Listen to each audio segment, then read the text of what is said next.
사도행전 2장 1절로 4절까지의 말씀 함께 봉독하십니다. 오순절이 되어서 그들은 모두 한 곳에 모여 있었다.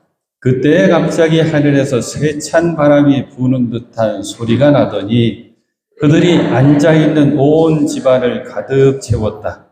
그리고 불길이 솟아오를 때 혓바닥처럼 갈라지는 것 같은 혀들이 그들에게 나타나더니 각 사람 위에 내려앉았다.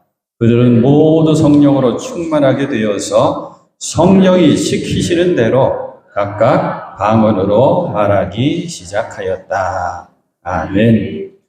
참 좋으신 주님의 은혜 그리고 평화가 여러분에게 임하시기를 먼저 빕니다. 오늘 예배도 변함없이 감사로 제물 삼아 드리는 주님 영광 받으시고 주님 기뻐 받으시는 온전한 예배, 또 주님 예비하신 은혜와 복을 꼭 받아 누릴 수 있는 소중한 예배가 될 수 있기를 소망합니다. 오늘은 성령 강림절입니다. 말씀 제목을 성령으로 라고 붙였습니다. 성령으로 다음에 여러 가지 것들을 덧붙일 수가 있겠죠. 성령으로 충만해라. 이게 오늘 말씀의 주제긴 한데 또 다른 의미로는 성령의 능력을 의지하면서 살아라. 여러 가지 것들을 덧붙일 수가 있습니다. 교회력이라고 하는 것이 있죠. 신앙의 달력이라고 표현할 수 있습니다. 이런 것이에요. 우리는 한동안 사순절기를 살았습니다. 사순절기를 살아가면서 부활절을 준비하고 부활절을 맞이한 뒤에는 부활절기를 살아왔습니다. 그리고 오늘 우리는 성령 강림절을 맞이했고 성령 강림절기로 우리는 살아가야 됩니다. 사순절, 십자가 은혜와 사랑을 믿고 의지하면서 사는 계절이죠. 그리고 우리는 부활절기를 살아가면서 부활의 믿음과 소망으로 살아가야 된다고 말씀드렸습니다. 이제는 성령님을 의지하면서 성령의 내주하심 가운데 우리가 살아가야 되는 성령 강림절이 이렇게 시작됐습니다. 지금 예수님은 어디 계실까? 가끔 궁금해지죠. 우리 예수님 부활 승천하셨는데 지금 어디에 무엇하고 계실까? 말씀을 통해서 한번 확인해 볼게요. 결론부터 말씀드리면 성경에는 하늘보좌 우편에서 우리를 위해 기도하고 계신다라고 말씀하고 있습니다. 먼저 히브리서 12장 2절 우리 잘 아는 성경 말씀입니다. 믿음의 주여 온전하게 하신 예수를 바라보자. 우리 세번역 성경으로는 믿음의 창시자시요 완성자이신 예수를 바라봅시다. 그래서 이제 십자가에 관한 말씀이 나오는데 마지막에 이렇게 되어 있습니다. 그리하여 그는 예수님은 하나님의 보좌 오른쪽에 앉으셨습니다. 로마서 말씀 한 군데 더 볼 거예요. 8장 34절. 그리스도 예수는 죽으셨지만 십자가에서 죽으셨지만 오히려 살아나셔서 부활하셔서 하나님의 오른쪽에 계시며 우리를 위하여 대신 간구하여 주십니다. 지금도 우리를 위해서 기도하고 계시는 간구하고 계시는 예수님.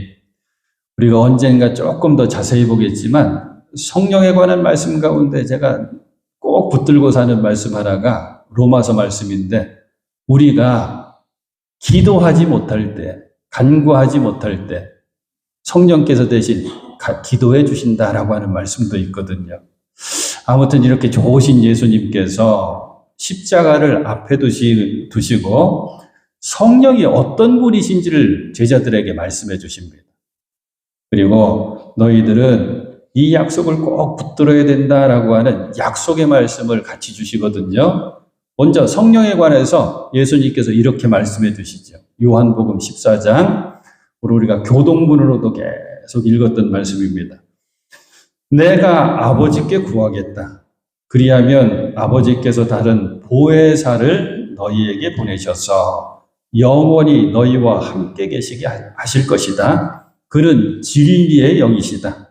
세상은 그를 보지도 못하고 알지도 못하므로 그를 맞아들일 수가 없다. 그러나 너희는 그를 안다. 그것은 그가 너희와 함께 계시고 또 너희 안에 계실 것이기 때문이다. 이게 예수님께서 성령이 어떤 분이신지를 미리 알려주신 말씀이에요. 그리고 누가복음서 맨 마지막 24장에 보면 이 약속의 말씀을 주십니다. 나는 내 아버지께서 약속하신 것을 너희에게 보낸다. 그러므로 너희는 위로부터 오는 능력을 입을 때까지 이 성에, 예루살렘 성에 머물러 있어라. 약속해 주신 것, 그리고 위로부터 오는 능력이 바로 보혜사 성령님입니다. 보혜사가 어떤 뜻인지 우리는 잘 기억하고 있어야 돼요. 보혜사라고 하는 말을 우리가 사용하지 않는 말이거든요. 그런데 보혜사의 뜻은 꼭 기억하셔야 돼요. 옆에서, 곁에서 도우시는 분이라고 하는 뜻입니다. 그래서 성령께서는 언제나 우리에게 안내자도 돼주시고 상담자도 돼주시고 그리고 좋은 자도 돼주시고 그리고 가장 좋은 것, 내 편이 되어주십니다. 그게 보혜사 성령의 의미입니다. 근데 이 모습은 예수님의 모습이셨어요. 예수님께서 이 땅의 삶을 사시면서 보여주신 그 모든 것들이 보혜사의 모습이셨습니다. 그래서 요한복음 14장에 다른 보혜사를 너희에게 보낸다라고 말씀하시는 거거든요. 이 약속의 말씀을 기억하고 붙들면서 사도들과 성도들, 우리는 이들을 120문도라고 부르죠. 마가의 다락방에 모여서 120여 명의 사람들이 다 함께 이 말씀 붙들고 기도했습니다. 그때 성령이 임하셨거든요. 마침 이때 절기가 오순절 절기였습니다. 그래서 우리는 알아요. 계산을 맞춰보면 이 초대교회 성도들이 한 열흘 동안 기도하는 가운데 성령이 임하셨구나. 왜? 예수님이 십자가에 달려 죽으신 그 절기는 6월절입니다. 6월절부터 50일 뒤어서 오순절이거든요. 그러니까 예수님께서 부활하신 뒤에 부활하신 예수님이 40일 동안 이 땅에 머물러 계십니다. 그리고 승천하시거든요. 그러니까 한 열흘쯤 이들이 모여서 이 약속의 말씀을 붙들고 기도하는 가운데 성령이 임하셨구나. 이게 성령 강림절의 의미입니다. 또한 성령 강림절은 이 땅의 교회의 시작이기도 하고 성령 강림절의 의미는 성부 하나님의 시대를 넘어서 성자 예수님의 시대를 또 넘어서 성령님의 시대로 이제 바뀌는 그런 전환점도 됩니다. 사랑하는 여러분, 무엇보다 중요한 것은 저와 여러분들은 성령의 사람인 것을 꼭 기억하며 사셔야 됩니다. 목사님, 나는 성령의 은사를 체험도 못하고 그리고 성령의 그 능력도 아직 잘 모르겠는데 성령의 사람이라고요? 질문할 수 있겠죠. 성경은 분명히 말씀하고 있어요. 성령을 힘입지 않고서는 아무도 예수를 주님이라고 말할 수 없습니다. 저와 여러분들이 시간 예수 그리스도의 이름으로 기도하고 예수님을 그리스도 나의 주님이라고 고백하고 또 예수 그리스도 우리 주님을 찬양하고 산다면 우리는 이미 성령의 사람인 것입니다. 그러면 나와 함께 계시고 더더욱 내 안에 계시면서 보혜사, 내 편이 되어주시면서 진리의 영이신 성령을 사모한다면 가장 먼저 해야 될 건 뭐냐면 말씀을 붙들고 기도해야 됩니다. 120명의 사람들이 한 모습이 이것이었습니다. 말씀을 붙들고 예수님 주신 말씀을 붙들고 기도했습니다. 사도행전 2장 우리들이 읽었죠? 그 앞에 있는 1장 말씀 한번 보실까요? 4절과 5절. 예수께서 사도들과 함께 잡수실 때 그들에게 이렇게 분부하셨습니다. 이게 예수님의 사도행전에서 보여지는 마지막 약속 말씀, 분부, 명령입니다. 너희는 예루살렘을 떠나지 말고 너희들 예루살렘 떠나지 말아라. 내게서 들은 아버지의 약속을 기다려라. 요한은 물로 세례를 주었으나 너희는 여러 날이 되지 않아서 실질적으로 한 열흘쯤 된 거죠. 성령으로 세례를 받을 것이다. 예수님은 성령의 임재를 성령 세례라고 말씀하십니다. 120명의 사람들은 지금 두렵고 떨렸습니다. 왜? 얼마 전에 예수님께서 십자가에 모진 고난받고 죽으셨거든요. 부활 승천하셨지만 세상 사람들은, 세상에 힘 있는 사람들은 예수님 부활 승천한 걸 모릅니다. 그러니까 두려운 마음, 떨리는 마음, 그리고 예수님이 부활 승천하셔서 당장은 내 곁에 없으시기 때문에 안타까운 마음과 외로운 마음으로 기도한 것이죠. 아마도 이렇게 기도했을 것입니다. 예수님, 우리 주변에는 이 도성 예루살렘 곳곳에는 아직도 예수님 당신을 십자가에 못 박았던 사람들이 있습니다. 그들이 우리도 잡으려고 합니다. 그런데 우리와 함께 계시던 예수님 이제 부활 승천하셔서 우리들 홀로 남아 있습니다. 우리는 너무 연약하고 부족합니다. 하지만 예수님께서 해주셨던 그 말씀을 우리는 기억합니다. 예루살렘을 떠나지 말아라. 나에게서 들은 아버지의 약속을 기다려라. 우리는 그저 이 말씀 붙들고 간절히 기도하고 있습니다. 주님, 역사하여 주시옵소서. 이 기도를 한 것입니다. 그때 하늘로부터 갑자기 호련히 급하고 강한 바람 소리가 났습니다. 불이 혀같이 갈라지는 것들이 사람들 각각의 머리 위에 임하게 되었습니다.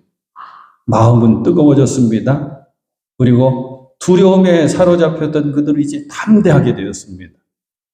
그리고 성령으로 충만하게 되었고 성령님께서 시키는 대로 살아가게 되었습니다. 이게 오순절 성령 강림의 모습입니다. 이제 오늘 본문의 말씀을 자세히 보겠습니다. 1절과 2절. 오순절이 되어서 그들은 모두 한 곳에 모여 있었다. 그때 갑자기 하늘에서 세찬 바람이 부는 듯한 소리가 나더니 그들이 앉아있는 온 집안을 가득 채웠다. 소리가 온 집안에 가득 채워진 거예요. 중요한 말씀은 갑자기입니다. 갑자기. 개역성경으로는 호련히. 갑자기 호련히 무슨 뜻입니까? 기대하지 않았는데 생각지도 못한 그때에 부지중에 임하셨다는 거예요. 사랑하는 여러분, 성령이 임하실 때는 우리가 이 말씀을 적용해 본다면 하나님의 은혜가 우리 가운데 임하실 때에는 우리가 계산하고 예측하는 시간이 아닙니다. 그런데 꼭 우리가 기억해야 될 것은 뭐냐면 하나님이 정해놓으신 그때에 임하시는데 그래서 갑자기고 호련인데 우리가 해야 될 것이 있습니다. 그것은 준비하고 있어야 됩니다. 지금 이 사람들은 기도로 준비하고 있었죠. 그리고 이것을 성경은 뭐라고 말씀하냐면 너희들 깨어 있어라 라고 말씀하십니다. 자, 하늘로부터 세찬 바람이 부는 듯한 소리가 났다. 세찬, 급하고 강한 바람이라고 하는 뜻이거든요. 바람은 어떻습니까? 눈에 보이지가 않습니다. 근데 어떻게 바람을 알 수 있을까요? 보이지 않는 바람이지만 그 바람이 어디엔가 불어와서 부딪히면 우리가 알 수가 있죠. 나무에 바람이 와서 부딪힙니다. 가지가 흔들리고 나뭇잎이 흔들립니다. 아, 바람이 부는구나 알 수 있습니다.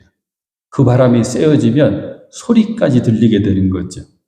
성령님도 똑같습니다. 성령님의 속성입니다. 눈으로는 볼 수가 없지만 성령님이 행하시는 역사 가운데 우리는 성령을 알게 되는 거죠. 사랑하는 여러분, 우리 매폭교회 성령의 역사가 가득 채워질 수 있기를 소망하고 축복합니다. 그럼 성령을 보면서 사는 거예요. 자, 3절 말씀은 개역성경으로 읽어드릴게요. 마치 불의 혀처럼 갈라지는 것들이 그들에게 보여 각 사람 위에 하나씩 임하여 있더니 120명의 사람들, 기도하는 함께 모여있는 이 사람들에게 각 사람 위에 불의 혀처럼 갈라지는 것들이 임했다.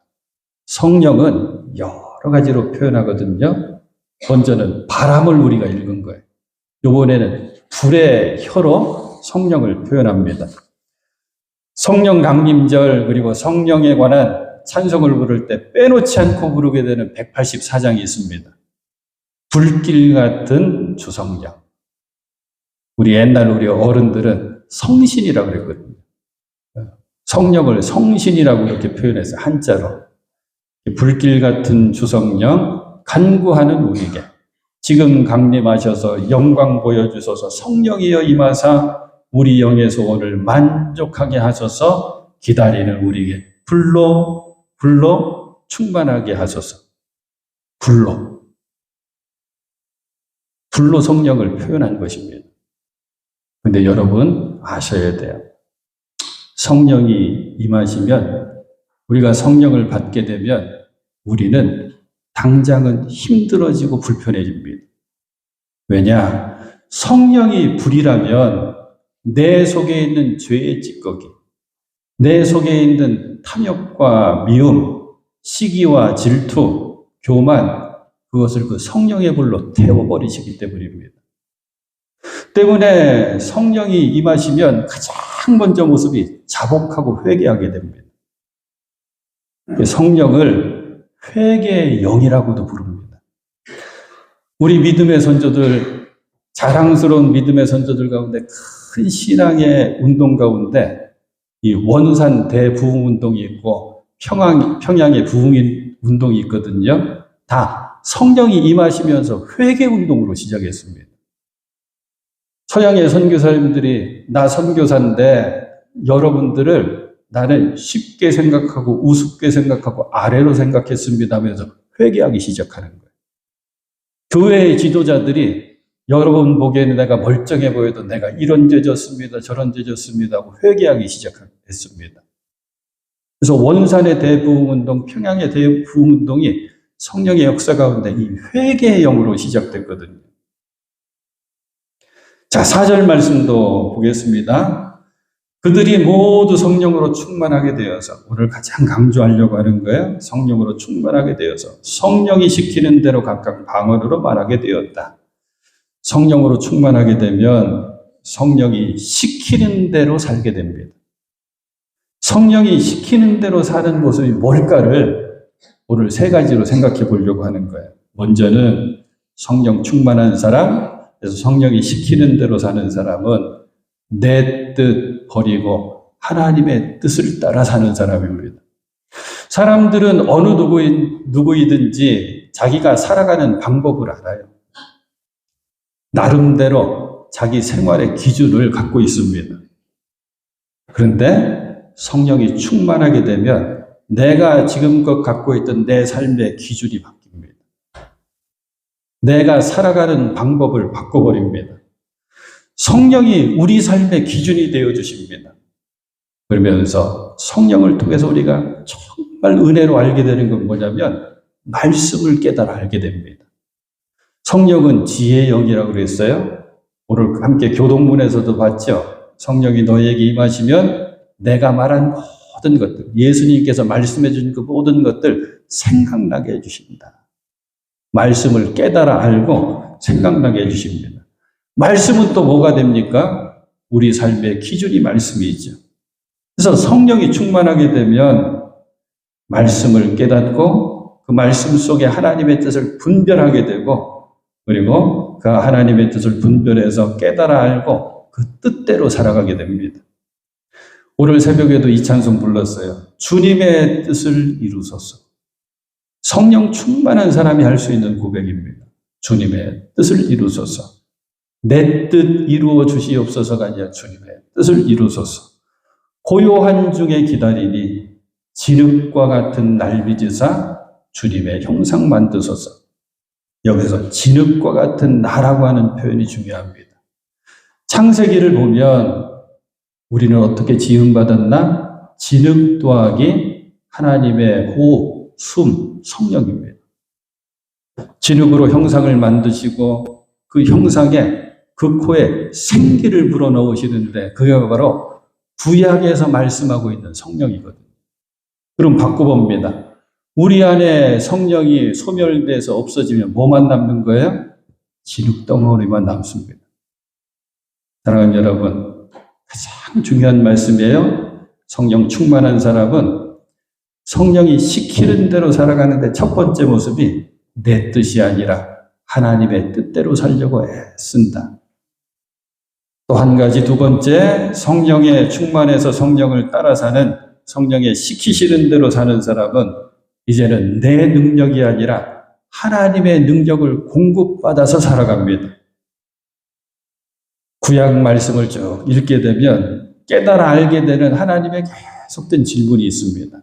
너희들은 택한 백성이다. 내가 너희들을 붙잡아 줄 거야. 책임져 줄 거야. 너희들을 인도해 줄 거야. 너희들을 품어 줄 거야. 말씀하시면서 마지막 질문이 뭐냐. 그런데 너희들은 너 자신의 능력으로 살 거냐?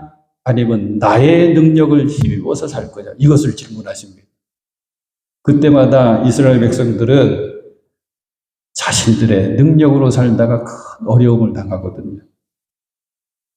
성령님은 우리 삶에 능력으로 함께해 주십니다. 제자들이 먼저 주시는 그 말씀, 너희들 떠나지 말고 예루살렘 떠나지 말고 내게서 들은 아버지께서 주신 그 약속을 기다려라. 요한은 물로 세례 주겠지만 너희들은 여러 날이 되어 성령으로 세례받을 것이다. 이 말씀을 깨달아 알지 못하는 거예요. 그래서 지금 말씀하신 그때가 이 나라, 이 민족을 회복시켜 주신다고 하는 말씀입니까? 왜 당시에는 로마의 치하에 있었으니까 우리가 독립할 수 있다고 하는 말씀이십니까? 질문하니까 그때 주신 말씀이 그 유명한 사도행전 1장 8절의 말씀입니다.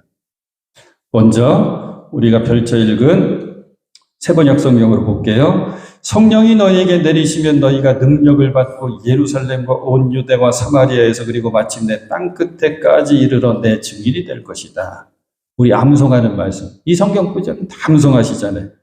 성령이 너희에게 임하시면 너희가 뭘 받고? 권능을 받고 온 유대와 사마리아와 땅끝까지 예루살렘과 온 유대와 사마리아와 땅끝까지 이르러 내 증인이 되리라. 능력, 권능이 성령의 권능과 능력입니다. 사랑하는 여러분 능력으로 살려고 하지 마시고 성령의 능력을 힘입어서 살아가시길 바랍니다. 성령의 능력을 힘입어서 봉사하시고 성령의 능력을 힘입어서 신앙생활 하셔야 돼요. 왜냐? 내 능력으로 하다가는 기쁨이 말라집니다. 성령의 능력을 힘입고 해야지 기쁨이 사라지지 않고 그 기쁨이 더 커져만 갑니다. 마지막 세 번째 성령 충만한 사람, 성령을 따라 사는 사람은 성령의 다스림 속에 살아갑니다. 성령의 지배를 받으면서 살아갑니다. 교회에서 성령 충만이라고 하는 네 글자만큼 많이 쓰는 말이 없죠. 은혜도 많이 쓰고 성령 충만도 많이 쓰고. 그러면 성령 충만하다고 하는 말은 뭘까요? 우리가 딱 듣는 순간 느낌으로는 양이죠. 채워지고 채워져서 나중에 차고도 넘치는 게 충만이죠. 이것도 의미가 있습니다. 하지만 더 중요한 의미는 뭐냐면 상태입니다. 내가 얼마나 사로잡혀 있는가. 성령의 충만함은 내가 얼마나 성령에 사로잡혀 있는가라고 하는 말씀입니다. 성령 충만 그러면 저는 이 토레이 목사님의 글을 떠올리거든요. R.A. 토레이라고 하는 목사님이신데 이분은 기도와 성령에 관한 많은 책을 내셨는데 그 가운데 이런 내용이 있습니다. 나는 아침에 일어나면 성령 충만을 위하여 기도한다. 하나님, 성령 충만하게 도와주십시오. 저와 여러분들 늘 해야 되는 기도예요. 성령 충만하게 주님 도와주십시오. 왜냐하면 성령 충만하지 않으면 성령의 다스림과 지배 속에 내가 살아가지 않으면 오늘 하루 나는 너무 쉽게 흔들릴 수 있는 사람이기 때문입니다. 또 이렇게 계속 고백합니다. 하나님, 제가 성령 충만하다고 느끼지 못할 때 함부로 말하지 않도록 도와주십시오. 정말 중요한 기도입니다. 성령 충만하지 않을 때 말하면 실언이 되기 쉽고 사람들에게 상처를 주기 쉽기 때문입니다. 성령의 다스림 속에 지배 속에 살아가면서 내가 말해야 되는데 그걸 놓쳐버리고 그냥 내 마음대로 말하다 보면 나는 실수합니다. 상처 줍니다.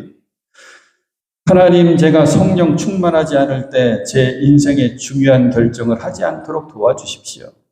성령의 다스림과 지배 속에 살아가면서 내가 결정해야지 주님의 다스림 속에 있지 않고 내 마음대로 결정해버리지 않도록 도와주십시오. 성령 충만하지 않으면 저의 결정은 잘못될 가능성이 너무 많기 때문입니다. 사랑하는 여러분, 저와 여러분 반드시 성령의 다스림과 지배 속에 꼭 있어야 될 줄로 믿습니다. 하나만 더 말씀드릴게요. 성령 충만하다. 이거는 한 개인도 해당되고 가정도 해당되고 그리고 교회 공동체도 해당되고 다 해당되는 거잖아요. 그러면 이런 특징이 생깁니다. 성령 충만한 성도, 성령 충만한 가정, 성령 충만한 교회는 하나님의 다스림, 성령의 다스림 속에 있는 개인과 가정과 교회는 시끄럽지가 않습니다. 다른 소리가 들릴 수가 없습니다. 세상 소리가 들리지 않습니다. 사람들 큰 목소리가, 사람들 자기 마음대로 하는 목소리가 들리지 않습니다. 이런 거예요. 그릇에 뭔가가 가득 채워져 있죠? 다른 것이 들어갈 수가 없습니다. 제가 어린 시절에 말이 많았어요. 그 학교에 다니면서 선생님한테 자꾸 혼났어요. 정신없이 친구랑 막 떠들다가 여러 번 혼났어요. 근데 어느 선생님이 그러시더라고요. 야, 이명신, 오늘도 떠드냐, 왜 떠드냐? 빈수레가 요란한 법이다. 무슨 소린가 하고 봤더니 빈수레가 요란하구나. 그래도 빈 깡통이 요란하다 안 해주셔서 감사해요. 빈수레가 요란한 법이다. 그릇에 가득 채워지지 않고 빈자리가 생기면 거기에 다른 것들이 들어오죠. 똑같습니다. 우리 심령, 한 사람 우리 심령에 성령 충만, 성령으로 가득 채워져 있지 않으면 다른 것들이 거기에 들어옵니다. 세상에 여러 가지 생각들, 여러 가지 부정한 생각들, 욕심도 들어오고 허영심도 들어오고 가장 무서운 거 교만도 들어오고. 사랑하는 여러분, 성령으로 가득 채워져 있어야지 이런 것들이 들어오지 않습니다. 사랑하는 여러분, 성령으로 충만해지기를 사모하십시오. 먼저 비워낼 것 비워내고 이제는 하나님의 은혜로만 가득 채우십시오. 은혜로 가득 채워진 그 그릇은 은혜가 이제는 차고 넘치게 됩니다. 이 은혜로 가득 채워진 제자들, 예루살렘 교회 성도들, 이제는 그들이 예수 그리스도의 증인이 됩니다. 부활의 증인이 됩니다. 성령으로 충만해지니까 무서워 숨어있던 자들이 이제는 변해서 은혜와 복음을 나누는 사람들이 됩니다. 성령 강림절, 오늘 사랑하는 여러분들 축복합니다. 여러분의 한평생이 늘 성령의 인도하심을 받으며 살아가시는 복된 한평생이 될 수 있기를 축복합니다. 그것은 이런 것입니다. 먼저는 성령의 깨우침으로 하나님의 뜻을 잘 분별하시고 내 힘으로 사는 것이 아니라 하나님 주시는 힘으로 살려고 애쓰시고 내 능력으로 일하는 것이 아니라 성령의 능력으로 이 귀한 사명 잘 감당하시고 마침내 승리하시는 성령 충만하신 여러분들 다 되실 수 있기를 우리 주님의 이름으로 축원해 드립니다.